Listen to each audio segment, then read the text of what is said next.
समाचार का प्रचार करने के लिए मैं जगह जगह घूमा।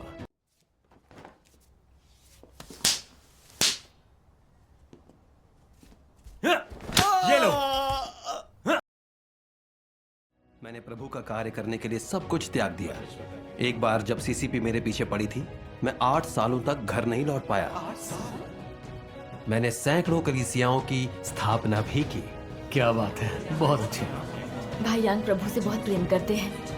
उन्होंने इस प्रचार के लिए कितना कुछ सहा। आप शेख ही बघार रहे हैं ताकि लोग आपकी बात माने। क्या ये लोगों को अपने पास लाना नहीं हुआ? ऐसे काम करना परमेश्वर की गवाही देना नहीं, बल्कि उसका अपमान करना है। ऐसी सहभागिता इसलिए करता हूं ताकि उन्हें प्रोत्साहन मिले, वे परमेश्वर में आस्था रखने के लिए प्रेरित हों।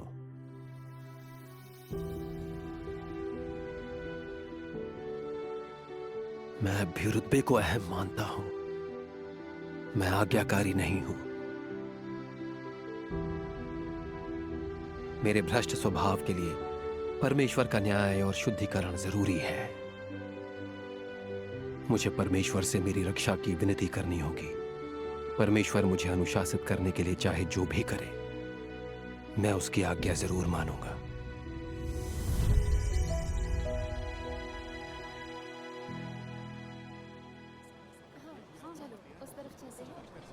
यात्री कृपया ध्यान दें, अपनी और दूसरों आईडी की दिखाओ। सुरक्षा के लिए स्टेशन पर आईडी दिखाओ। ज्वलनशील, विस्फोटक, सभी लोग अपनी आईडी हाथ में रखो। और अन्य खतरनाक चीजें आगे बढ़ो। जैसे मिट्टी का तेल, गैसोलीन, तुम्हारी आईडी? शराब, वो गुम हो गई। पटाखे नई और आईडी अब बारूद तक नहीं डालना मिली। सख्त मना ये मेरी है। अस्थायी आईडी है। यात्रियों से निवेदन है कि वह अपने सामान की जिम्मेदारी खुद लें। खराब मौसम तुम साइड में आ जाओ। अगला आ जाओ। जाओ उधर साइड जाओ। में। आओ इधर आओ। जल्दी। आपकी असुविधा के लिए हमें खेद है। कृपया अपना सहयोग बनाए रखें। यात्रियों से निवेदन है कि वह अपना बोर्डिंग पास अपने साथ रखें। तुम्हें हमारे साथ चलना होगा। चलो चुपचाप हमारे क्या चल साथ। रहा है? ये क्या कर रहे हैं आप? हाँ? यहाँ लाओ उसे। इधर आओ। बैठो। मैं फिर से पूछता हूं, क्या तुम्हारा नाम ही उजीकुओ है?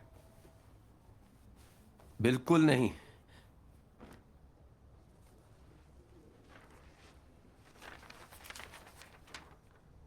वो एक खूनी है। तुम बिल्कुल उसके जैसे दिखते हो। मैं उसके जैसा बिल्कुल नहीं दिखता। आपको ऐसा क्यों लगता है कि वो मैं हूं? इसकी आंखें, नाक और मुंह देखिए, ये मेरे जैसा बिल्कुल नहीं दिखता। जरा ध्यान से देखिए। चीफ,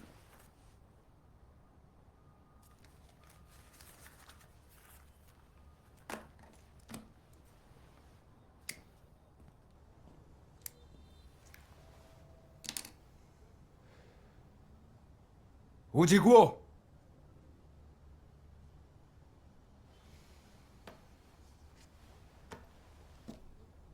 देखो सच सच बताओ, ये इंसान तुम ही हो ना? मैं कोई खूनी नहीं हूं। आप मुझसे कबूल कराने की कोशिश क्यों कर रहे हैं?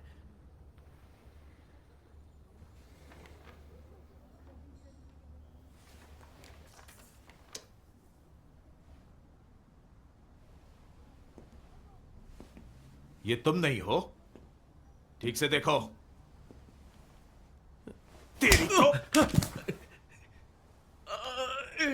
आप मुझ पर हाथ नहीं उठा सकते। बिल्कुल उठा सकता हूं। उठाओ। तेरी तो। बोल। मैंने कहा कबूल कर, कबूल कर। कर कबूल। बोल।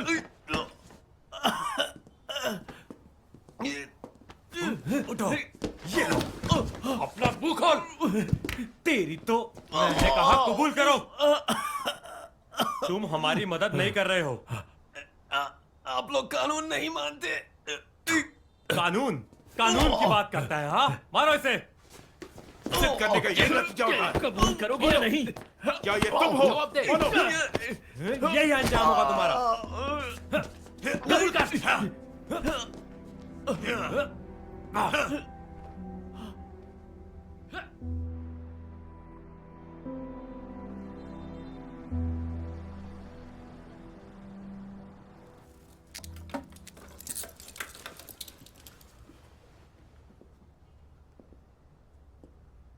तुम्हारा कहना है तुम खूनी नहीं हो।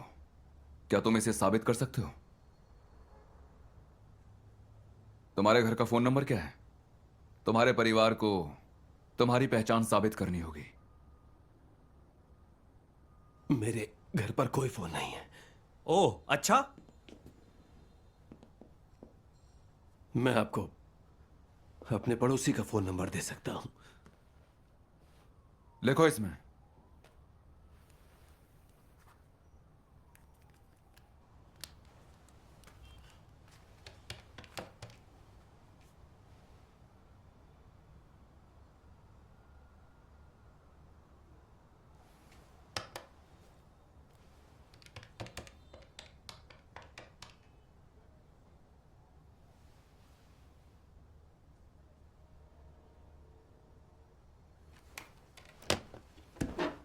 झूठे, ये नंबर तो बंद पड़ा है। अब भी कहोगे कि तुम हू जिगुओ नहीं हो? मैंने आपको सब सच बता दिया है। मैं झूठ नहीं बोल रहा। कपड़े उतारो इसके। हैं? चलो तुम्हें आप खेल मेरे खेलना साथ है क्या ना, करेंगे? कोशिश भी मत आप करना। मेरे साथ क्या करने वाले हैं? मार इसे, सीधे खड़े रहो। हमने कहा छोड़िए। सीधे खड़े रहो। खड़े सीधा। उठो।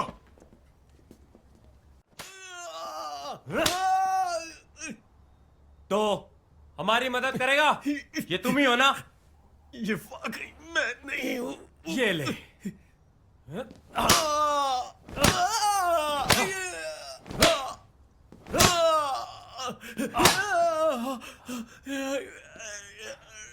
तू बड़ा जिद्दी है, हाँ?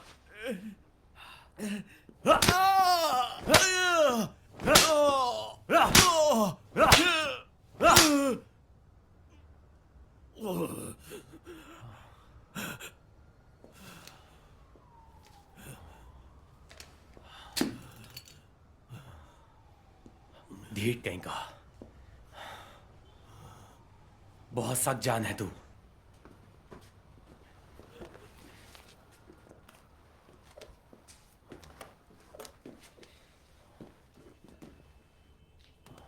चलो उठ। अरे उठना।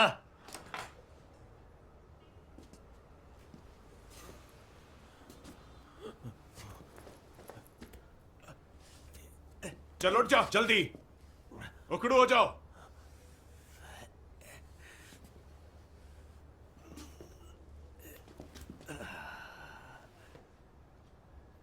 चल मुझे गाना गा के सुना। गाना। मैं एक छोटी सी गौरैया हूं। गा।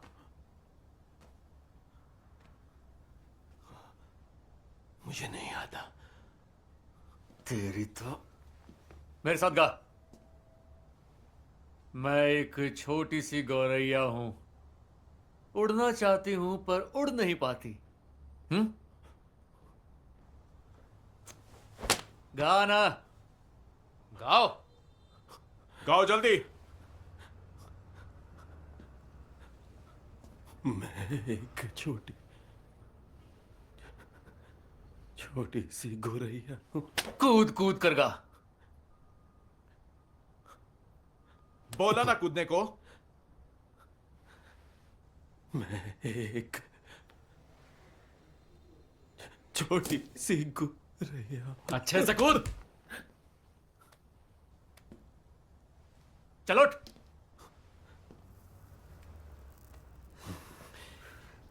मैं एक छोटी सी गौरैया हूं। मन से गा। मैं एक छोटी सी गौरैया हूं। मैंने बोला गाते रहो। अगली लाइन क्या है? उड़ना चाहती हूं पर गिर नहीं सकती। रुक जा, ये गलत है। सही है, उड़ नहीं सकती। फिर से गा। मैं उड़ना चाहती हूं पर उड़ नहीं सकती। बहुत अच्छे।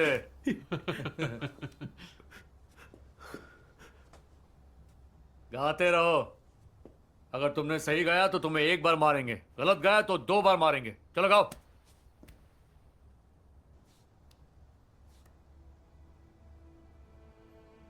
जल्दी करो। मैं एक छोटी सी गुरैया हूं। उड़ना उड़ना चाहती हूं पर उड़ नहीं सकती। ये हुई ना बात। उड़ के दिखाओ। उड़ता रहे। मैं एक छोटी सी गुरैया हूं। उड़ना चाहती हूं पर उड़ नहीं सकती। फिर से। गाते रहे। चल गा। रुकना नहीं है। मैं एक छोटी सी फिर से। उड़ना चाहती हूं।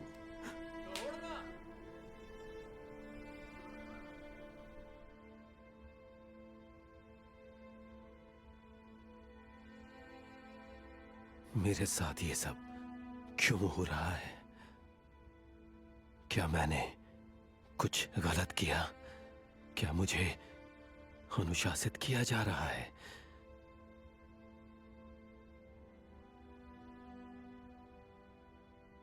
परमेश्वर, मैंने जरूर तुम्हारा अपमान किया होगा। मैं पश्चाताप करना चाहता हूं।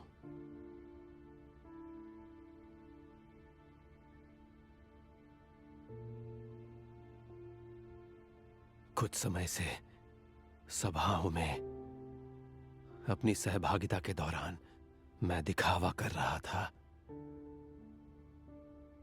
क्या ऐसा करके मैंने परमेश्वर के स्वभाव का अपमान किया और अब वह मुझसे नफरत करने लगा है?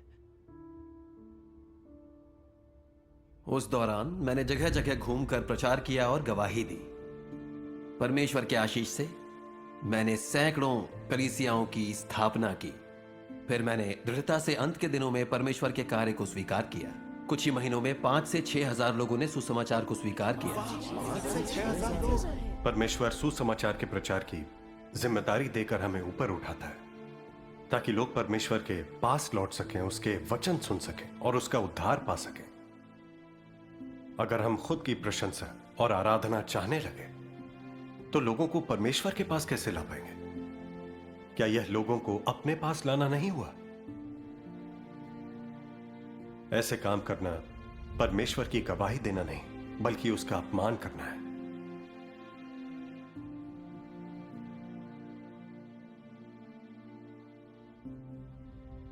सबसे अधिक विद्रोही वे लोग होते हैं जो जानबूझकर परमेश्वर की अवहेलना और उसका विरोध करते हैं। ऐसे लोग परमेश्वर के शत्रु और मसीह विरोधी हैं। ऐसे लोग परमेश्वर के नए कार्य के प्रति निरंतर शत्रुतापूर्ण रवैया रखते हैं। ऐसे व्यक्ति में कभी भी समर्पण का कोई भाव नहीं होता, न ही उसने कभी खुशी से समर्पण किया होता है या दीनता का भाव दिखाया है। ऐसे लोग दूसरों के सामने अपने आप को ऊंचा उठाते हैं और कभी किसी के आगे नहीं झुकते। परमेश्वर के सामने ये लोग वचनों का उपदेश देने में स्वयं को सबसे ज्यादा निपुण समझते हैं और दूसरों पर कार्य करने में अपने आप को सबसे अधिक कुशल समझते हैं। परमेश्वर, मैं बहुत अहंकारी और दंभी बन गया था। अपने उपदेशों में खुद की बढ़ाई कर रहा था। मैं पूरी तरह तर्कहीन था। मैंने तुम्हारे स्वभाव का अपमान किया है। चीफ, लेकर आओ इसे।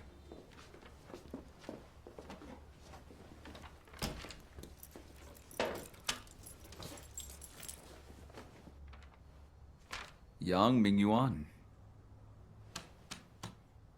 तुम्हारे स्थानीय पुलिस थाने ने तुम्हारी पहचान कर दी है। तुम जा सकते हो। ये रहा तुम्हारा सामान और तुम्हारे पैसे।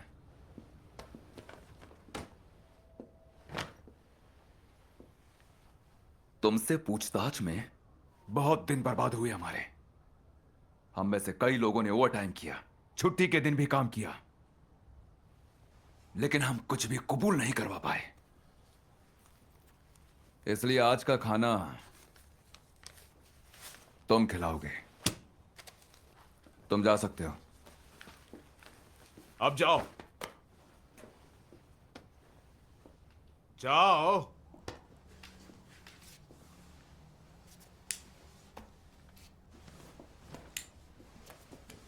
अपना सामान लेकर जाओ।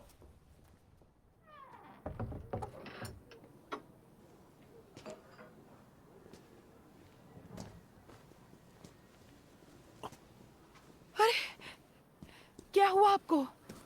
पुलिस वालों ने मुझे मारा। आराम से, साफ साफ बताइए क्या हुआ। अनुशासित होना अच्छी बात है। परमेश्वर के वचन कहते हैं, मैं तुम्हें अनुशासित करता हूं ताकि तुम्हें बचाया जा सके। यह आपके लिए परमेश्वर का प्रेम था। परमेश्वर आपकी भ्रष्टता का शुद्धिकरण कर रहा है। मुझे परमेश्वर के वचनों की किताब ला कर दो। ठीक है,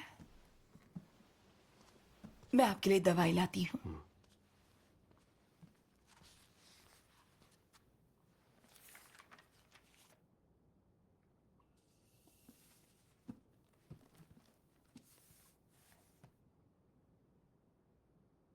हैसियत के लिए लालायित व्यक्ति के साथ गंभीरता से निपटा जाना चाहिए और बड़े शुद्धिकरण से गुजरना चाहिए।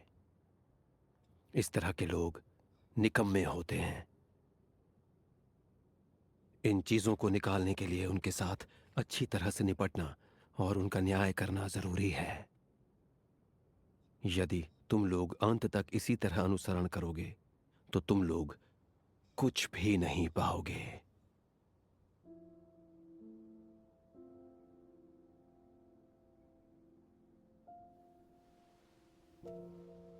जो लोग जीवन का अनुसरण नहीं करते वे रूपांतरित नहीं किए जा सकते। जिनमें सत्य की प्यास नहीं है वे सत्य प्राप्त नहीं कर सकते। तू व्यक्तिगत रूपांतरण का अनुसरण करने और प्रवेश करने पर ध्यान नहीं देता, बल्कि तू हमेशा उन अनावश्यक अभिलाषाओं पर ध्यान देता है जो परमेश्वर के लिए तेरे प्रेम और निकटता को बाधित करती हैं।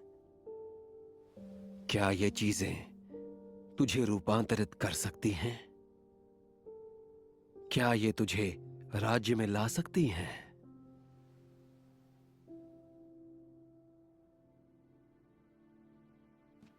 जो जीवन मार्ग से प्रेम नहीं करते, परमेश्वर को ऊंचा उठाकर उसकी गवाही नहीं देते, जो अपने रुतबे के लिए षड्यंत्र रचते हैं, जो अपनी प्रशंसा करते हैं, क्या वे आज भी वैसे ही नहीं हैं? उन्हें बचाने का क्या मूल्य है? तुम्हारा बचाया जाना इस बात पर निर्भर नहीं है कि तुम कितने वरिष्ठ हो या तुम कितने साल से काम कर रहे हो, न ही इस बात पर कि तुमने कितनी साख बना ली है, बल्कि इस बात पर निर्भर है कि क्या तुम्हारा लक्ष्य फलीभूत हुआ है।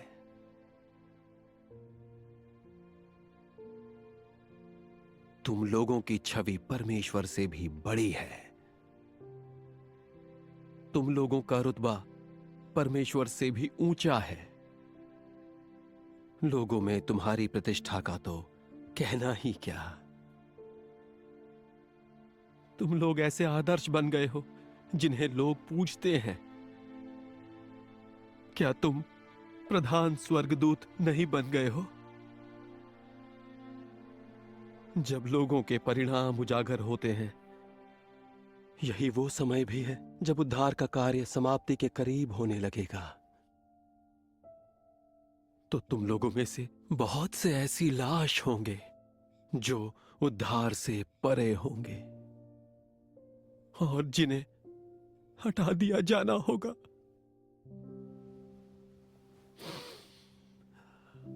हे परमेश्वर,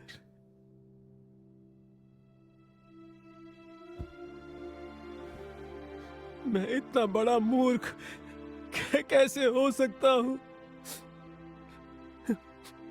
अपना कर्तव्य निभाने की जगह मैं रुतबे के पीछे भागता रहा। मैं नासमझ था। मैं अनुशासित किए जाने लायक था। मुझे दंड जरूर मिलना चाहिए।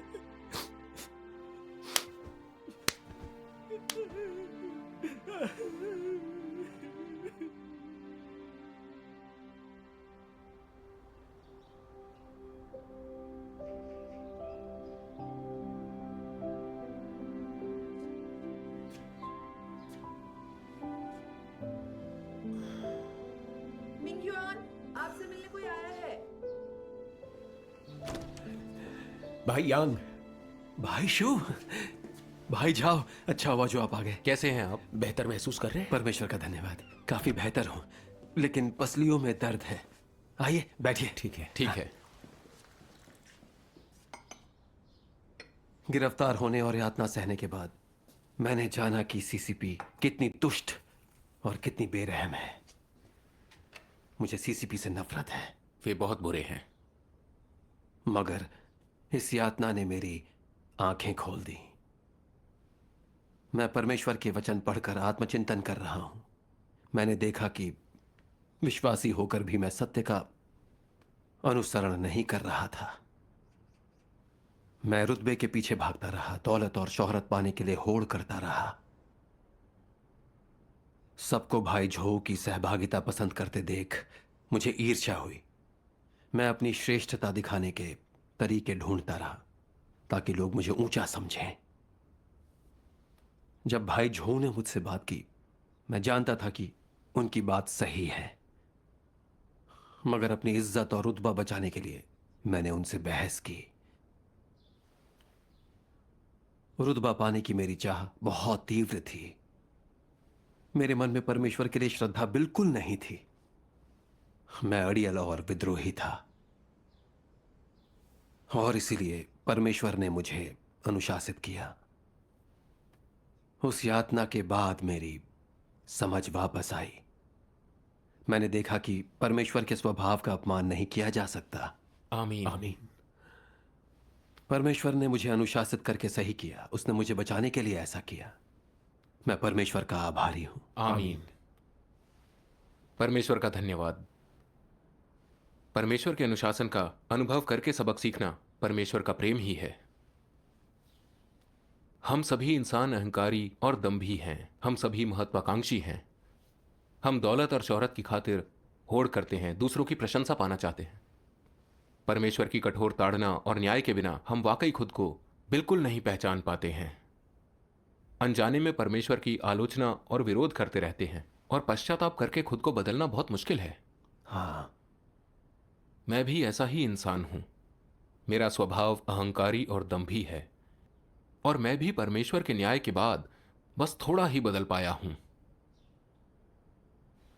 मैं अहंकारी था। मैं पौलुस की बहुत प्रशंसा करता था। मैं बड़ा अगुआ बनना और प्रभु के साथ राजा की तरह राज करना चाहता था। मेरी आकांक्षा बहुत भयावह थी। सर्वशक्तिमान परमेश्वर को स्वीकारने के बाद मैं बस अपनी काबिलियत का दिखावा करना चाहता था। मैं उपदेश देकर सबको अपना अनुगामी बनाना और एक महान अगुआ बनना चाहता था। मुझे सबके सामने डींगे हाँकना, उनसे घिरे रहना बहुत पसंद था। दूसरों से अपनी प्रशंसा सुनने में मुझे बहुत ही ज्यादा आनंद आता था। मैं पौलुस के बारे में परमेश्वर का प्रकाशन पढ़ रहा था। आखिरकार मुझे अपने अनुसरण का सार समझ में आ गया।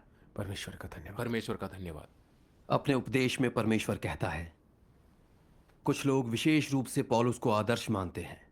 उन्हें बाहर जाकर भाषण देना और कार्य करना, सभा और प्रचार करना पसंद होता है। उन्हें अच्छा लगता है कि लोग उन्हें सुनते, उनकी आराधना करते और उनके चारों ओर घूमते हैं। उन्हें पसंद है कि दूसरों के मन में उनकी हैसियत हो और वे उनकी छवि को मूल्यवान समझें। आओ हम इन व्यवहारों से उनकी प्रकृति का विश्लेषण करें। उनकी प्रकृति कैसी है? यदि वे वास्तव में इस तरह से व्यवहार करते हैं, यह दर्शाता है कि वे अहंकारी और दंभी हैं और परमेश्वर की आराधना नहीं करते, बस ऊंची हैसियत की तलाश में रहते हैं और दूसरों पर राज करना, उन्हें काबू करना, उनके मन में हैसियत पाना चाहते हैं। यह शैतान की विशेष छवि है। उनकी प्रकृति के पहलू जो अलग से दिखाई देते हैं, वे हैं उनका अहंकार और दंभ, परमेश्वर की आराधना न करना बल्कि अपनी आराधना करवाना। ऐसे व्यवहारों से तुम उनकी प्रकृति को स्पष्ट रूप से देख सकते हो। आमीन। दूसरा अंश भी मेरी भ्रष्टता की सच्चाई बताता है। पेज 692। मैं पढ़ता हूं। जरूर। ठीक है। सबसे अधिक विद्रोही वे लोग होते हैं जो जानबूझकर परमेश्वर की अवहेलना और उसका विरोध करते हैं। ऐसे लोग परमेश्वर के शत्रु और मसीह विरोधी हैं। ऐसे लोग परमेश्वर के नए कार्य के प्रति निरंतर शत्रुतापूर्ण रवैया रखते हैं। ऐसे व्यक्ति में कभी भी समर्पण का कोई भाव नहीं होता, न ही उसने कभी खुशी से समर्पण किया होता है या दीनता का भाव दिखाया है। ऐसे लोग दूसरों के सामने अपने आप को ऊंचा उठाते हैं और कभी किसी के आगे नहीं झुकते। परमेश्वर के सामने ये लोग वचनों का उपदेश देने में स्वयं को सबसे ज्यादा निपुण समझते हैं और दूसरों पर कार्य करने में अपने आप को सबसे अधिक कुशल समझते हैं। वे अदम्य नायक हैं जो पीढ़ी दर पीढ़ी परमेश्वर के घर में डेरा डाले हुए हैं। वे वचन का उपदेश देना अपना सर्वोत्तम कर्तव्य समझते हैं। साल दर साल और पीढ़ी दर पीढ़ी वे अपने पवित्र और अलंघनीय कर्तव्य को पूरी प्रबलता से लागू करते रहते हैं। कोई उन्हें छूने का साहस नहीं करता। एक भी व्यक्ति खुलकर उनकी निंदा करने की हिम्मत नहीं दिखाता। वे परमेश्वर के घर में राजा बनकर युगों युगों तक बेकाबू होकर दूसरों पर अत्याचारित होकर काम करने और मेरे कार्य का विध्वंस करने की कोशिश करता है। मैं इन जीती जागती दुष्ट आत्माओं को अपनी आंखों के सामने कैसे अस्तित्व में रहने दे सकता हूं? आमीन। परमेश्वर के वचन का हर वाक्य मेरी भ्रष्टता का स्पष्ट और सही तरीके से न्याय करता है। इतने बरसों की मेहनत पर विचार करके मैंने जाना कि मैं हमेशा इज्जत और रुतबे के पीछे भागता रहा। मैं हमेशा खुद को बहुत ऊंचा और दूसरों को नीचा समझता रहा। चाहे मैं जिसके साथ भी रहूं, हमेशा आगे रहना चाहता था। जब लोग मुझे ऊंचा समझते तो मुझे बहुत अच्छा लगता। मुझे अपनी प्रशंसा सुनना, दूसरों की स्वीकृति पाना और मेरी सराहना करने और मेरा अनुसरण करने वालों के साथ रहना पसंद था। मैंने अनजाने में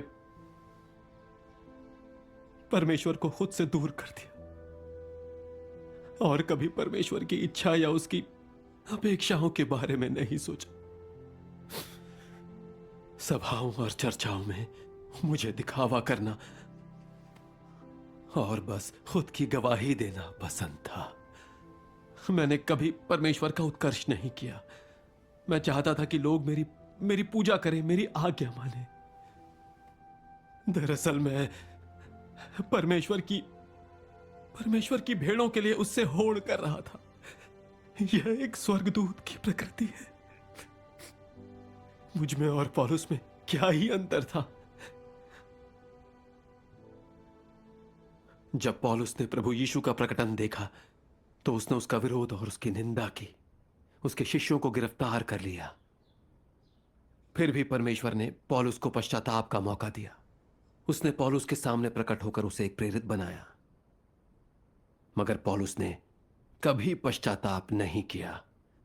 प्रभु का उत्कर्ष करने और उसकी गवाही देने के बजाय पौलुस ने प्रचार करते हुए खुद की बढ़ाई की। उसने प्रभु यीशु के सभी सत्य का प्रचार नहीं किया, ना ही उसने अपने अनुभव और गवाही की चर्चा की, ना ही ये गवाही दी कि प्रभु यीशु ही सत्य, मार्ग और जीवन है। इसके बजाय उसने बस अपनी पीड़ा और तकलीफों की गवाही दी और लोगों को उसका अनुसरण करने को कहा। उसने शेखी भगाड़ते हुए कहा, मैं अच्छी कुश्ती लड़ चुका हूं। मैंने अपनी दौड़ पूरी कर ली है। मैंने विश्वास की रखवाली की है। भविष्य में मेरे लिए धर्म का वह मुकुट रखा हुआ है। अंत में पौलुस ने यह भी कहा कि मेरे लिए जीवित रहना मसीह है।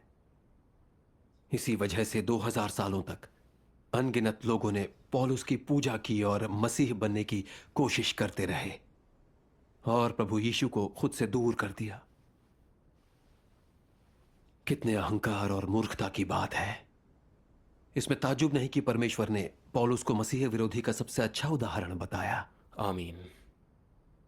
अब मुझे एहसास हुआ कि मैं पौलुस के मार्ग पर चल रहा था। अपने इस बर्ताव के लिए मुझे परमेश्वर से दंड मिलना ही था। मेरे अपराध जिस योग्य थे परमेश्वर वैसे पेश नहीं आया। बल्कि उसने मुझे अनुशासित करके पश्चाताप करने का मौका दिया। परमेश्वर मुझसे बहुत प्रेम करता है। आमीन। परमेश्वर का धन्यवाद। आमीन। आपने 3 साल पहले ही सर्वशक्तिमान परमेश्वर को स्वीकारा था, फिर भी आपकी गवाही कितनी शानदार है। ये वाकई एक आशीष है। आमीन। आमीन। परमेश्वर का धन्यवाद। आपने और मैंने साथ में ही उसे स्वीकारा था, मगर आपके पास अनुभव और गवाही है। मुझे सचमुच आपसे ईर्ष्या हो रही है। सर्वशक्तिमान परमेश्वर में विश्वास करके हमने बिल्कुल सही किया। आमीन। परमेश्वर ने हम पर बड़ी कृपा बरसाई है। परमेश्वर का परमेश्वर धन्यवाद। का परमेश्वर का धन्यवाद। धन्यवाद। अनुग्रह के युग में जब मैंने प्रभु में विश्वास किया तो मेरा ध्यान केवल परमेश्वर की आशीष और अनुग्रह पर था। मैं पाप करने और उसे कबूल करने के कुचक्र में फंसा रहा। अपनी शैतानी प्रकृति के काबू में रहना किसी यातना से कम नहीं था। अब हमने सर्वशक्तिमान परमेश्वर के न्याय को स्वीकार लिया है, तो हम खुद को पहचान कर अपनी भ्रष्टता की सच्चाई को समझ सकते हैं और दिन प्रतिदिन शुद्ध हो सकते हैं। भले ही हमें थोड़ी पीड़ा सहनी पड़ेगी, मगर हमें उम्मीद है कि हमारी आस्था लगातार बढ़ती रहेगी। एक दिन जब हमारी भ्रष्टता का शुद्धिकरण हो जाएगा और हम परमेश्वर की आज्ञा मानकर उससे प्रेम कर पाएंगे, तब जाकर हमें परमेश्वर की स्वीकृति और उसकी आशीष मिलेगी। फिर हमारे जीवन में कोई पीड़ा या तकलीफ नहीं होगी। आमीन। परमेश्वर का धन्यवाद। परमेश्वर का धन्यवाद। सर्वशक्तिमान परमेश्वर के वचनों के न्याय को स्वीकार कर पाना परमेश्वर का उत्कर्ष और अनुग्रह है। आमीन। हम सचमुच किस्मत वाले हैं। परमेश्वर का धन्यवाद। परमेश्वर के वचनों के न्याय और ताड़ना का अनुभव करके न केवल हम सत्य समझ पाते हैं, बल्कि हमारा भ्रष्ट स्वभाव भी शुद्ध हो जाता है। हम फिर से विवेकशील और समझदार बनकर परमेश्वर की स्वीकृति हासिल कर पाते हैं। हमारे लिए परमेश्वर का प्रेम बहुत शक्तिशाली है। आमीन। उसके न्याय को अनुभव करने की खुशकिस्मती जो हमें मिल रही है, वो सचमुच परमेश्वर का उत्कर्ष और आशीष है। आमीन। ये 2 अंश मन में आ रहे हैं। आइए पढ़ते हैं। बढ़िया। पेज 1173। अतीत में परमेश्वर का उद्धार का साधन प्रेम और करुणा था, यहां तक कि उसने संपूर्ण मानव जाति के बदले में अपना सर्वस्व शैतान को दे दिया। वर्तमान वैसा नहीं है, क्योंकि आज तुम्हारा उद्धार अंत के दिनों में है, जब वर्गीकरण लोगों की किस्म के अनुसार होगा। तुम लोगों के उद्धार का साधन प्रेम या करुणा नहीं है, बल्कि ताड़ना और न्याय है, ताकि मनुष्य को बचाया जा सके। इस प्रकार तुम लोगों को जो भी प्राप्त होता है वह ताड़ना, न्याय और निर्दय मार है।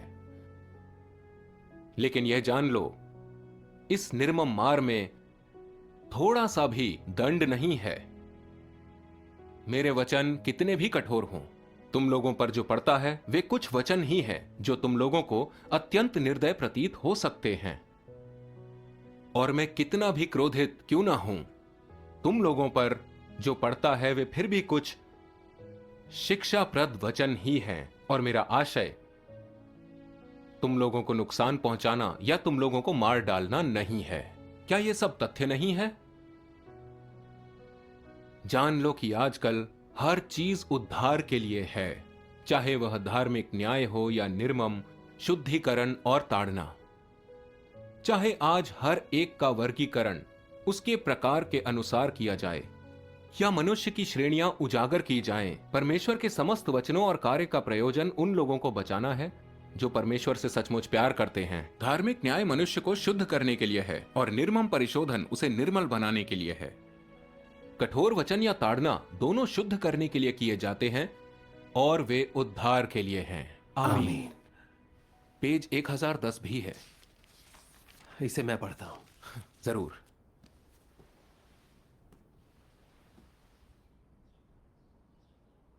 तुम्हारी प्रकृति ऐसी है कि ताड़ना और शाप के बिना तुम समर्पण नहीं करोगे। तुम लोगों की आंखों के सामने तथ्यों के बिना तुम पर कोई प्रभाव नहीं होगा। तुम लोग चरित्र से बहुत नीच और बेकार हो। ताड़ना और न्याय के बिना तुम पर विजय पाना कठिन है। तुम्हारी अधार्मिकता और अवज्ञा को जीतना मुश्किल है। तुम लोगों का पुराना स्वभाव बहुत गहरी जड़ें जमाए हुए है। यदि तुम लोगों को सिंहासन पर बिठा दिया जाए तो तुम्हें स्वर्ग की ऊंचाई और पृथ्वी की गहराई का कोई अंदाजा नहीं है, ना ही यह कि तुम किधर जा रहे हो। यहां तक कि तुम्हें यह भी नहीं पता कि तुम सब कहां से आए हो। तो तुम लोग सृष्टि के प्रभु को कैसे जान सकते हो? आज की समयोचित ताड़ना और शाप के बिना तुम्हारा अंत का दिन पहले ही आ चुका होता। तुम्हारे भाग्य की तो क्या कहें, क्या वह और भी आसन्न खतरे की बात नहीं है? इस समयोचित ताड़ना और न्याय के बिना कौन जाने कि तुम लोग कितने घमंडी हो गए होते, और कौन जाने तुम लोग कितने पथभ्रष्ट हो जाते। इस ताड़ना और न्याय ने तुम्हें यहां तक पहुंचाया है, तुम्हारे अस्तित्व को संरक्षित रखा है। जैसे तुम्हारे पिता को शिक्षित किया था, यदि वैसे ही तुम्हें भी किया होता तो कौन जाने कि तुम किस क्षेत्र में प्रवेश करते। तुम लोगों के पास स्वयं को नियंत्रित करने और आत्मचिंतन करने की बिल्कुल कोई योग्यता नहीं है। तुम जैसे लोग अगर बिना हस्तक्षेप किए बस अनुसरण और आज्ञा पालन करें तो मेरा उद्देश्य पूरा हो जाएगा। क्या तुम लोगों के लिए बेहतर नहीं होगा कि तुम आज की ताड़ना और न्याय को स्वीकार करो? तुम लोगों के पास और क्या विकल्प है? आमीन। आमीन। परमेश्वर का धन्यवाद। मेरे जैसा अहंकारी और महत्वाकांक्षी इंसान परमेश्वर की ताड़ना, न्याय और अनुशासन के बिना कितना नीचे गिर जाता, मुझे अंदाजा भी नहीं है। अब मैं जान गया हूं कि इस न्याय का अनुभव करना कितना कितना शानदार है। यह मेरी भ्रष्टता के सत्य को प्रकाशित करता है। इससे मैं खुद को और अपनी कमियों को जान पाता हूं। यह मुझे दूसरों का साथी बनना सिखाता है। जब दूसरों की बातें सत्य के अनुरूप होती हैं तो यह मुझे उसका पालन करने देता है और इंसान की तरह जीवन जीना सिखाता है। परमेश्वर का धन्यवाद। परमेश्वर का धन्यवाद। परमेश्वर द्वारा अनुशासित किए जाने के बाद मेरे दिल में परमेश्वर का भय है। मैं उसकी आज्ञा मानना जान गया हूं। इतनी पीड़ा सहने के बावजूद मैंने बहुत बहुत कुछ पाया है। आमीन। यह परमेश्वर का आशीष ही है। परमेश्वर का धन्यवाद। मुझे बचाने के लिए मैं परमेश्वर का आभार मानता हूं। अब से मेरा कर्तव्य या रुतबा चाहे जो भी हो, मैं परमेश्वर की आज्ञा मानूंगा। अपना कर्तव्य अच्छे से निभाकर उसके प्रेम का मूल्य चुकाऊंगा। आमीन। आमीन। परमेश्वर का धन्यवाद। आइए हम सब मिलकर एक भजन गाते हैं। क्यों नहीं? शुद्ध होने के लिए अंत के दिनों के मसीह के न्याय को स्वीकार करो।